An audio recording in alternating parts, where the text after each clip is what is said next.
Now we turn to the hardest philosopher we're going to read in this course. Today we turn to Immanuel Kant, who offers a different account of why we have a categorical duty to respect the dignity of persons and not to use people as means merely, even for good ends. Kant excelled at the University of Königsberg at the age of 16. At the age of 31, he got his first job as an unsalaried lecturer paid on commission based on the number of students who showed up at his lectures. This is a sensible system that Harvard would do well to consider.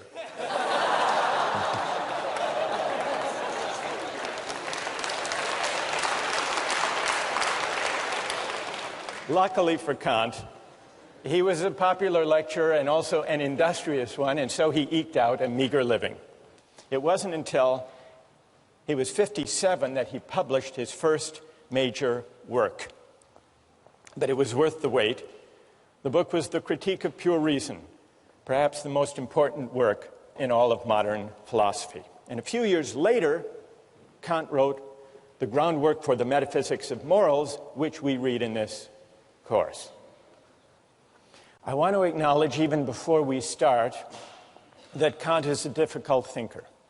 But it's important to try to figure out what he's saying, because what this book is about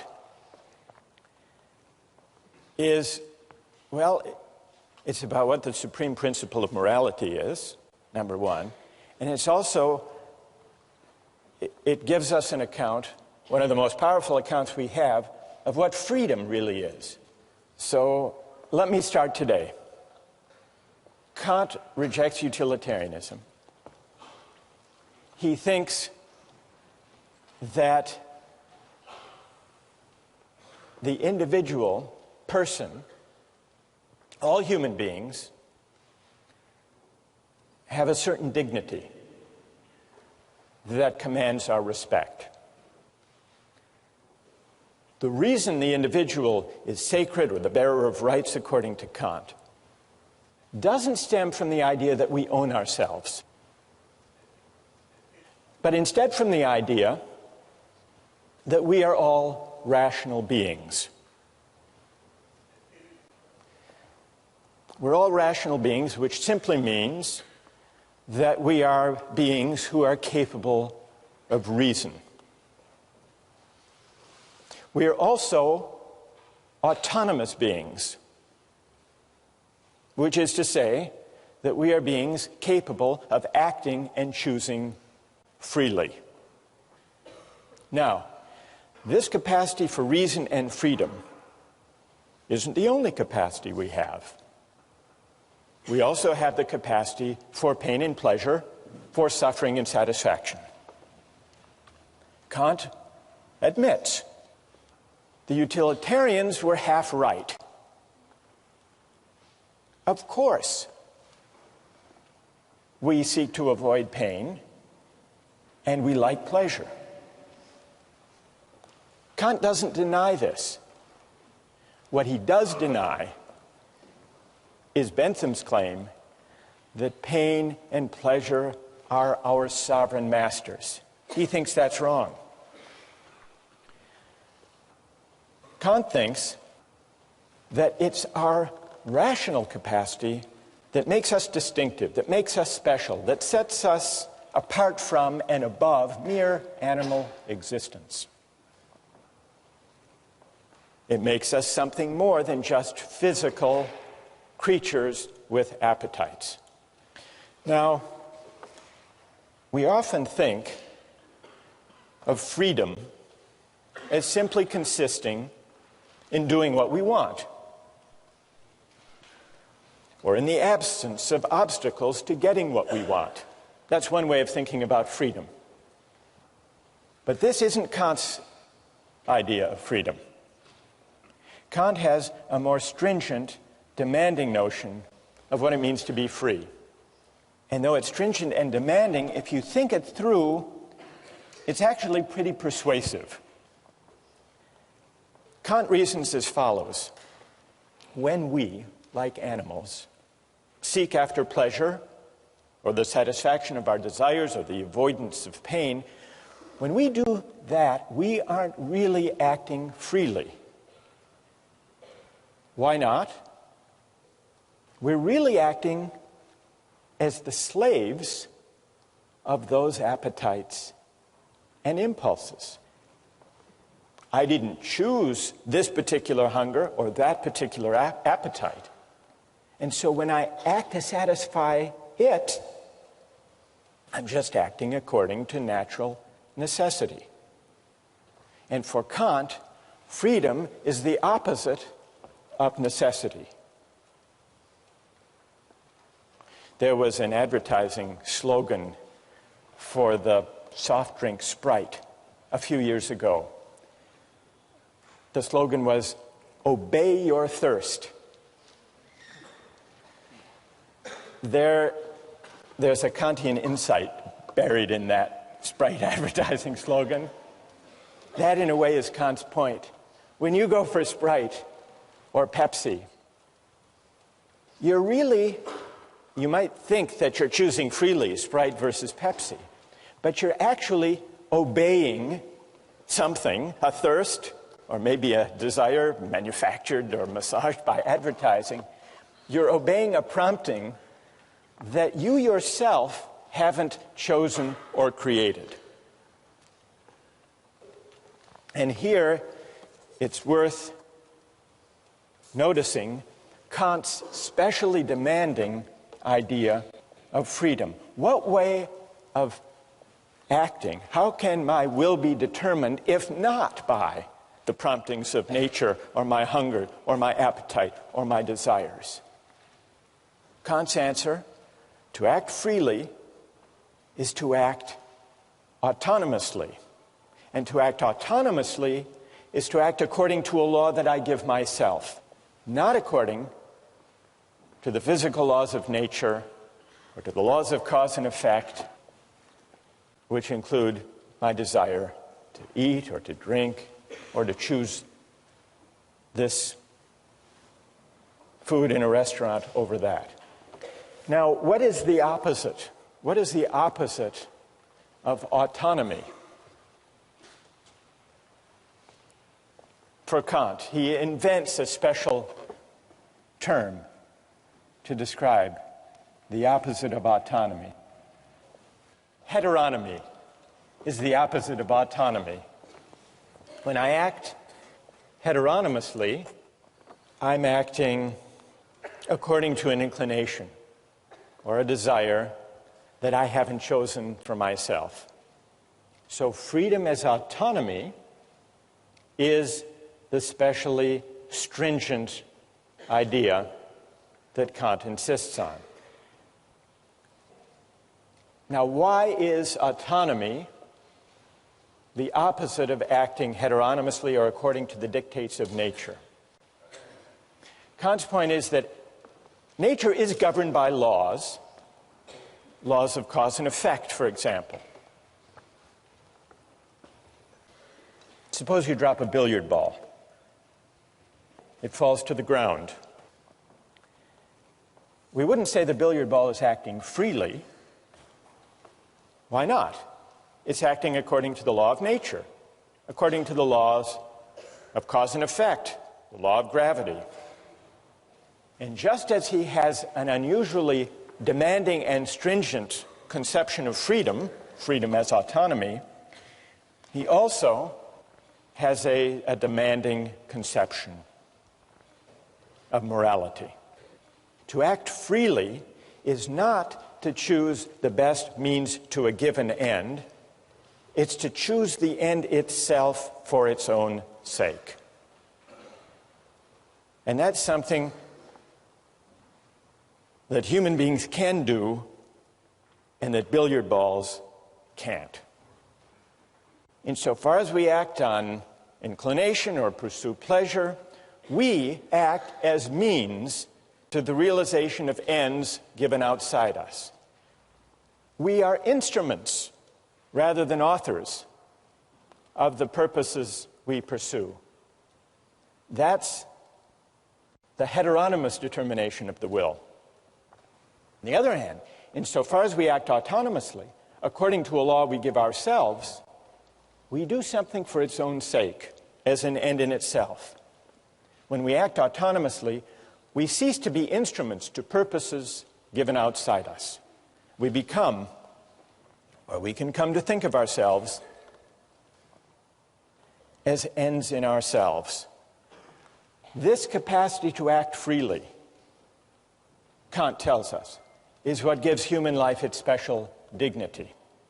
Respecting human dignity means regarding persons not just as means, but also as ends in themselves. And this is why it's wrong to use people for the sake of other people's well-being or happiness. This is the real reason, Kant says, that utilitarianism goes wrong. This is the reason it's important to respect the dignity of persons and to uphold their rights. So even if there are cases, remember John Stuart Mill said, well, in the long run, if we uphold justice and respect the dignity of persons, we will maximize human happiness. What would Kant's answer be to that? What would his answer be? Even if that were true, even if the calculus worked out that way, even if you shouldn't throw the Christians to the lions because in the long run, fear will spread, the overall utility will decline. The utilitarian would be upholding justice and rights and respect for persons for the wrong reason, for a purely contingent reason, for an instrumental reason. It would still be using people, even where the calculus works out for the best in the long run, it would still be using people as means rather than respecting them as ends in themselves. So, that's Kant's idea of freedom as autonomy, and you can begin to see how it's connected to his idea of morality. But we still have to answer one more question. What gives an act its moral worth in the first place? If it can't be directed at utility or satisfying wants and desires, what gives an action its moral worth?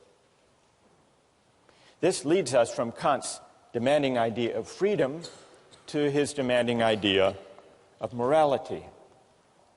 What does Kant say? What makes an action morally worthy consists not in the consequences or in the results that flow from it. What makes an action morally worthy has to do with the motive, with the quality of the will, with the intention for which the act is done. What matters is the motive, and the motive must be of a certain kind. So, the moral worth of an action depends on the motive for which it's done, and the important thing is that the person do the right thing for the right reason.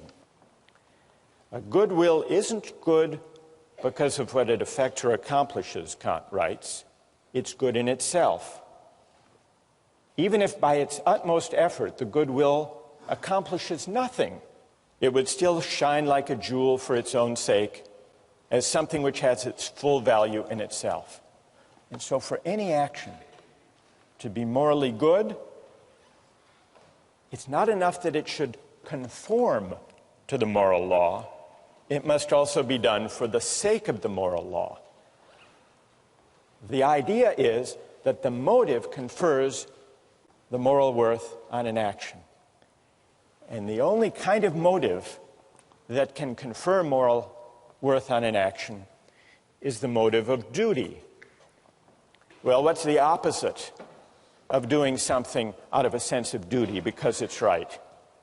Well, for Kant, the opposite would be all of those motives having to do with our inclinations. And inclinations refer to all of our desires, all of our contingently given wants, preferences, impulses, and the like. Only actions done for the sake of the moral law, for the sake of duty, only these actions have moral worth. Now, I want to see what you think about this idea, but first let's consider a few examples. Kant begins with an example of a shopkeeper. He wants to bring out the intuition and make plausible the idea that what confers moral worth on an action is that it be done because it's right. He says, suppose there's a shopkeeper and an inexperienced customer comes in. The shopkeeper knows that he could give the customer the wrong change, could shortchange the customer and get away with it, that at least that customer wouldn't know.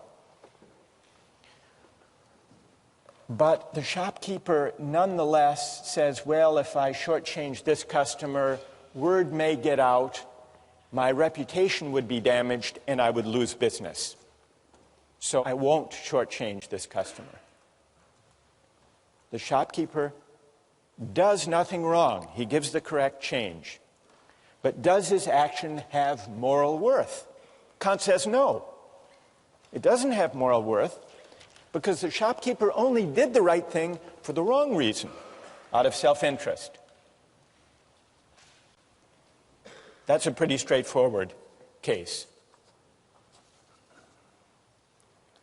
Then he takes another case, the case of suicide. He says we have a duty to preserve ourselves. Now, for most people who love life, we have multiple reasons for not taking our own lives. So the only way we can really tell, the only way we can isolate the operative motive for someone who doesn't take his or her life is to imagine someone who's miserable and who, despite having an absolutely miserable life, nonetheless recognizes the duty to preserve oneself and so does not commit suicide. That's the force of the example, is to bring out the motive that matters. And the motive that matters for morality is doing the right thing for the sake of duty. Let me just give you a couple of other examples. The Better Business Bureau. What's their slogan? The slogan of the Better Business Bureau? Honesty is the best policy. It's also the most profitable. This is the Better Business Bureau's full-page ad in the New York Times. Honesty. It's as important as any other asset, because a business that deals in truth, openness, and fair value cannot help but do well. Come join us and profit from it. What would Kant say about the moral worth of the honest dealings of members of the Better Business Bureau? What would he say? That here's a perfect example that if this is the reason that these companies deal honestly with their customers, their action lacks moral worth. This is Kant's point. Or a couple of years ago at the University of Maryland, there was a problem with cheating. And so they initiated an honor system. And they created a program with local merchants that if you signed the honor pledge, a pledge not to cheat, you would get discounts of 10 to 25% at local shops. Well, what would you think of someone motivated to uphold an honor code with the hope of discounts? It's the same as Kant's shopkeeper. The point is, what matters is the quality of the will, the character of the motive, and the relevant motive to morality can only be the motive of duty, not the motive of inclination. And when I act out of duty, when I resist as my motive for acting inclinations or self-interest even sympathy and altruism, only then am I acting freely. Only then am I acting autonomously. Only then is my will not determined or governed by external considerations. That's the link between Kant's idea of freedom and of morality. Now, I want to pause here to see if all of this is clear, or if you have some questions or puzzles. They can be questions of clarification, or they can be challenges, if you want to challenge this idea that only the motive of duty confers moral worth on the action. What do you think? Yes? Yeah, I actually have two questions of clarification. The first is, there seems to be an aspect of this that makes it sort of self-defeating, in that once you're conscious of what morality is, you can sort of alter your motive to achieve that end of morality. And secondly, give me an example of what you have in mind. The shopkeeper example, if he decides that he wants to give the person the money to do the right thing, and he decides that's his motive to do so because he wants to be moral, then isn't that sort of defeating isn't that sort of defeating the purity of his action if morality is determined by his motive? His motive is then to act morally. So you're imagining a case not of the purely selfish calculating shopkeeper, but of one who says, well, he may consider shortchanging the customer, but then he says, not, well, my reputation might suffer if word gets out, but instead he says, actually, I would like to be the kind of honest person who gives the right change to customers simply because it's the right thing to do. Or simply because I want to be moral. Because I want to be moral. I want to be a good person. And so I'm going to conform all of my actions to what morality requires.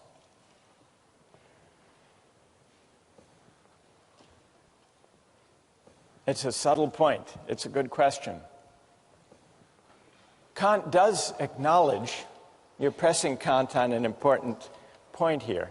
Kant does say there has to be some incentive to obey the moral law. It can't be a self-interested incentive. That would defeat it by definition. So he speaks of a different kind of incentive from an inclination. He speaks of reverence for the moral law. So if that shopkeeper says, I want to develop a reverence for the moral law, and so I'm going to act, and so I'm going to do the right thing, then I think he's there. He's there as far as Kant's concerned. Because he's formed, his motive, his will is conforming to the moral law once he sees the importance of it. So it would count. It would count.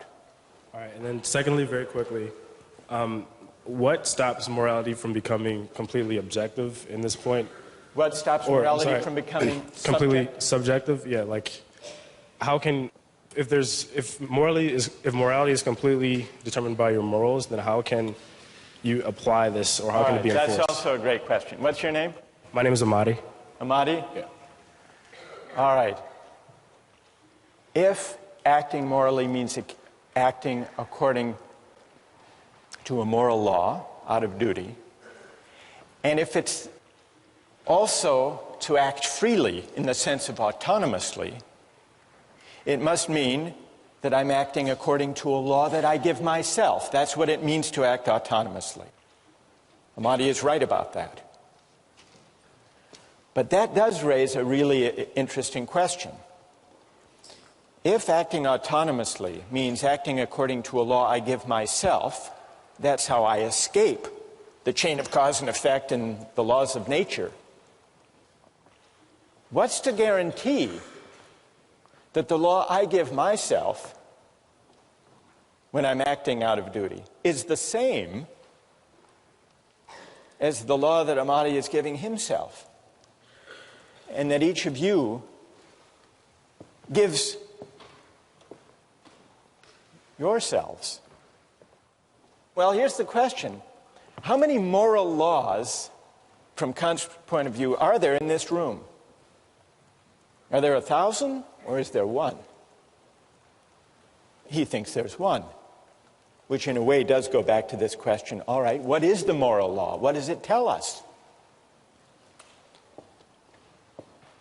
So what guarantees? It sounds like it to act autonomously is to act according to one's conscience, according to a law one gives oneself. But what guarantees that if we all exercise our reason, we will come up with one and the same moral law? That's what Amati wants to know. Here's Kant's answer. The reason that leads us to the law we give ourselves as autonomous beings is a reason, it's a kind of practical reason that we share as human beings. It's not idiosyncratic. The reason we need to respect the dignity of persons is that we're all rational beings. We all have the capacity for reason, and it's the exercise of that capacity for reason which exists undifferentiated in all of us that makes us worthy of dignity, all of us. And since it's the same capacity for reason, unqualified by particular autobiographies and life circumstances, it's the same universal capacity for reason that delivers the moral law. It turns out that to act autonomously is to act according to a law we give ourselves, exercising our reason, but it's the reason we share with everyone as rational beings, not the particular reasons we have given our upbringings, our particular values, our particular interests. It's pure practical reason, in Kant's terms, which legislates a priori, regardless of any particular contingent or empirical ends. Well, what moral law would that kind of reason deliver? What is its content? To answer that question, you have to read the groundwork, and we'll continue with that question next time.